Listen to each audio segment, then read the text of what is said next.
오늘 말씀은 성소 내부, 성전 내부를 건축하고 완성하는 내용을 기록하고 있습니다. 이 성전은 착공한 지 7년 만에 완공이 되었고요. 출애굽하고 나서 하나님께서 성막을 주셔서 그 성막으로 500년 동안 사용하게 되었는데 이제 이 성막의 기능을 성전이 감당하게 된 것입니다. 이 성전이 건축되는 과정은 모두 하나님께서 다윗에게 알려주셨던 그 내용대로 진행이 되는 것을 우리가 알 수가 있습니다. 오늘 본문 14절을 보면은요, 솔로몬이 성전 건축하기를 마치고 라고 나옵니다. 그런데 우리가 어제 말씀을 보면 좀 연결되는 것이 부자연스러운 그런 경우를 우리가 좀 보았습니다. 왜냐하면 어제 말씀 1절부터 10절까지가 성전 외부 공사를 다 마친 내용이에요.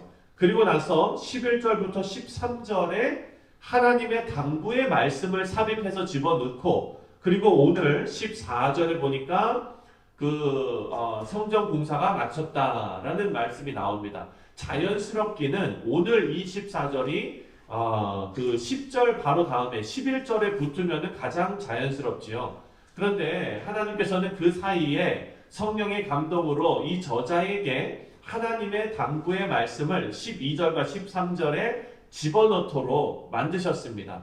그래서 12절과 13절을 우리가 한번 다 같이 함께 읽어보면은요, 내가 지금 다 같이 읽겠습니다. 시작.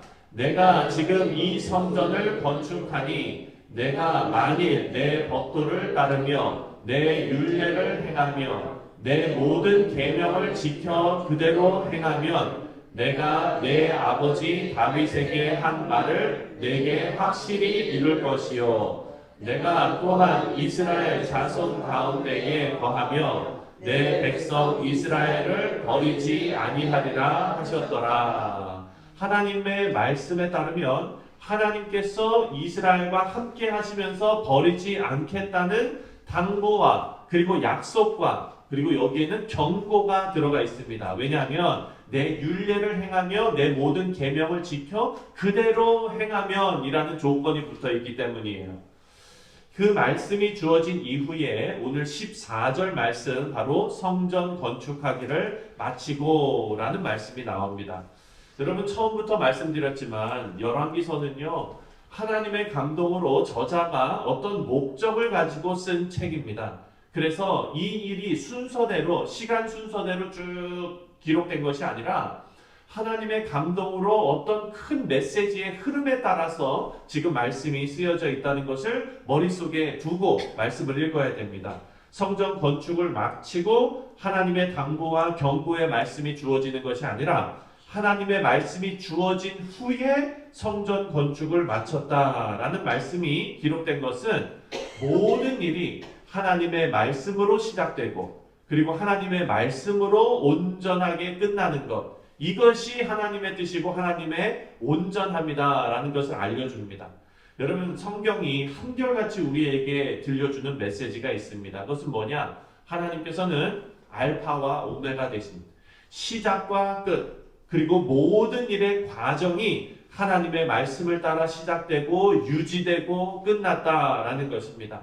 여러분, 세상을 창조하신 분도 하나님이시고, 그리고 또 우리의 생명을 이 땅에 내신 것도 하나님이시고, 그렇다면 우리가 이 세상에서, 이 땅에서 끝나는 것도, 이 인생이 끝나는 것도 하나님의 섭리이고 하나님의 시간이고, 그리고 하나님의 말씀과 섭리에 우리의 인생을 내어드리는 것이 바로 올바른 일이다라는 것을 알 수가 있습니다. 자, 이제 15절부터는요, 성전 내부 공사에 대해서 말씀하고 있습니다. 성전 내부를 백향목 널판으로, 그리고 천정과 마루를 그 백향목 널판으로 놓습니다. 그리고 사용된 나무가 백향목과 잣나무입니다. 여러분, 이 잣나무는요, 언제 사용됐냐면 옛날 노아의 홍수, 그 노아의 방주 만들 때 그때 사용된 나무가 잣나무입니다. 그래서 백향목과 잣나무로 성전 안의 바닥과 벽과 천정을 덮었습니다. 그 이유는 외부의 충격이나 혹은 습기나 이런 것들로부터 이 이 성전 안으로 침투해서 내부를 변형시킬 만한 모든 것으로부터 보호하기 위해서 그 단단한 나무들과 그리고 방수가 되는 잣나무로 그렇게 지은 것입니다.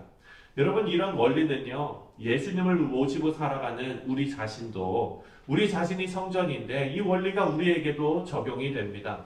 우리가 아는 것처럼 우리가 몸담고 살아가고 있는 이 세상은 부패하고 변질된 방향으로 그냥 흘러가는 세상입니다. 이런 세상에서 하나님의 성전된 우리를 지킬 수 있는 것은 죄를 단절하고 그리고 세상의 거짓과 타락으로부터 그리스도께서 거룩하게 하신 우리 자신을 지켜내는 일일 것입니다. 이 일에 있어서 현실을 보면 우리는 매일 실패할 수밖에 없지요. 하지만 오늘 말씀을 보면은요, 우리에게는 은혜의 자리가 있다라는 것을 알게 됩니다. 16절 말씀을 보면 성전 안에 내소와 지성소를 만들었다라는 말씀이 나옵니다. 여러분, 이것은 성막에서도 우리가 다뤘지만 지성소 안에는 뭐가 있습니까? 언약궤가 있죠. 법궤가 있습니다. 그리고 그 언약궤 위를 우리는 속죄소라고 부릅니다. 그리고 이것을 다른 말로 시은좌라는 그 말로 우리가 부릅니다. 바로 자비의 자리이고 은혜의 자리인 것입니다. 사랑하는 성도님들, 솔로몬의 성전 내부 공사에서 다른 모든 것들보다 앞서서 지었던 것이 바로 이 하나님의 은혜와 자비를 상징하는 지성소를 가장 먼저 건축하게 됩니다. 바로 우리가 죄와 싸우고 세상에서 빛을 발하며 사역하고 봉사하기 이전에 우리가 내가 열심히 합니다. 이거보다도 그 이전에 가장 먼저 우리는 하나님의 임재와 은혜 앞에 나아가야 한다라는 의미가 담겨져 있습니다. 하나님께서 우리에게 은혜의 자리를 만들어 주시고 하나님의 은혜의 자리를 사모하는 성도들에게 그들의 삶을 축복의 성전으로 세워 나가실 것을 약속하셨습니다. 우리가 예수 그리스도로 말미암아 죄의 자리에서 은혜의 자리로 옮겨졌고 그리고 거기서 끝나는 것이 아니라 우리의 자신이 거룩한 성전이 되도록 우리를 성화와 거룩의 길로 인도해 주심을 믿으시기 바랍니다. 21절과 22절을 보면은요, 성소와 지성소를 모두 금으로 덮어버렸습니다. 우리 아까 영상에서도 보셨지만 그 안쪽을 다 금으로 덮었습니다. 이 모두를 금으로 덮는데 성경 기록에 보면은요 600달란트의 금이 들었다라는 거예요. 이 600달란트는요 지금으로 따지면 20톤이 거의 넘습니다. 20톤 2000킬로예요. 근데 이게 20톤보다 21톤에 가까운 20톤인 거예요. 어마어마한 양의 금으로 그 안에를 다 발랐습니다. 만약에 금을 입히는 이 작업이 성전을 아름답게 하기 위함이라면 여러분 솔로몬의 스케일을 감안하면은요 1000번째 드렸던 사람 아닙니까? 네, 1000마리를 드렸던 사람인데 이 사람 스케일로 생각하면 성전 안에만 금으로 바를 것이 아니라 성전 밖에도 금으로 발랐을 사람이에요. 그런데 성전 안에만 금으로 발랐습니다.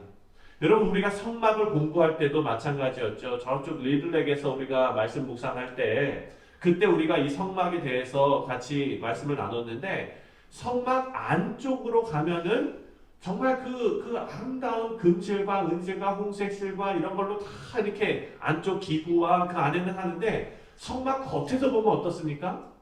겉에는 그냥 거죽 이런 거 그냥 덮어놓고 방수포 덮어놓고 이렇게 돼 있어요. 그렇죠? 성막에 이어서 성전도 우리에게 같은 메시지를 주고 있습니다. 하나님의 성전이 우리 자신을 가꾸는 데 있어서 밖에 눈으로 보여지는 부분보다 보이지 않는 우리의 심령이 그리고 그 경건함이 거룩함이 더 중요하다라는 메시지를 우리가 알 수가 있습니다. 결국 우리의 인생은 하나님 앞에 평가받게 되어 있습니다. 그래서 제 자신도 매일 살아가면서 두렵습니다. 성도님들이 보는 저의 모습보다 하나님께서 저를 보실 때는 모든 것을 다 보실 텐데 그 하나님 앞에 평가받는 것이 두렵지요. 두려울 때가 있습니다. 우리 모두가 마찬가지일 것입니다. 하나님께서는요 그리스도의 신부로 부름받은 우리 교회와 그리고 우리 자신이 진실과 경건 그리고 아름다운 인격으로 단장되기를 원하십니다.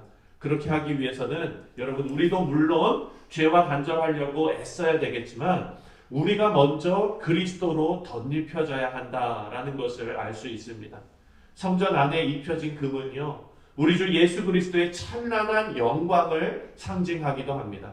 여러분 성전 안에 가득한 예수님의 영광을 표현해야 되는데 인간의 것으로는 그 하나님의 예수님의 영광을 표현할 길이 없는 거예요. 그러니까 그 당시 가장 귀하다고 여기는 금으로 성전 안을 모두 발라서 예수님의 영광의 한 자락이라도 표현하려 했는데 그것조차 예수님의 영광을 다 표현할 수가 없었다는 것입니다. 하지만 하나님의 성전으로서 우리 자신이 성전이 되는 그 상황은 완전히 다릅니다. 왜냐하면 찬란한 영광 자체이신 예수님께서 우리 안에 들어와 계시기 때문에.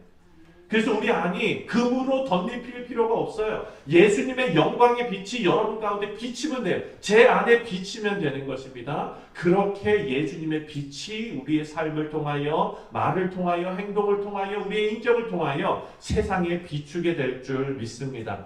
이 땅에 오신 예수님께서 우리를 부르시고 우리 안에 거하시고 영광의 길로 인도하심을 감사하시고 찬송하시며 예배하시는 우리 귀하고 복된 성도님들 되시기를 주님의 이름으로 축원드립니다. 기도하겠습니다.